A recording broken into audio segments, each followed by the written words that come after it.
నీ నోటి మాట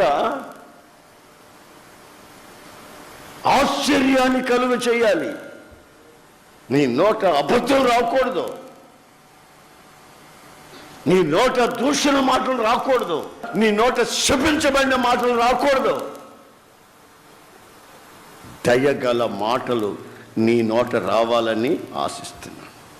కొంతమంది మాట్లాడితే అన్ని చెడు మాటలే, కాపురాలు కూల్చే మాటలు, వివాహాలు చెడగొట్టే మాటలు, భార్యాభర్తలు కళకళలాడుతుంటే చూడలేని దరిద్రపు మాటలు, పిల్లలు పాస్ అయిపోతుంటే ఓర్చుకోలేరు, ఇల్లు కట్టుకుంటే సహించలేరు, ఇష్టం వచ్చేటి నోట్లో ఎట్లొస్తే అట్లా మాట్లాడుతూ ఉంటారు.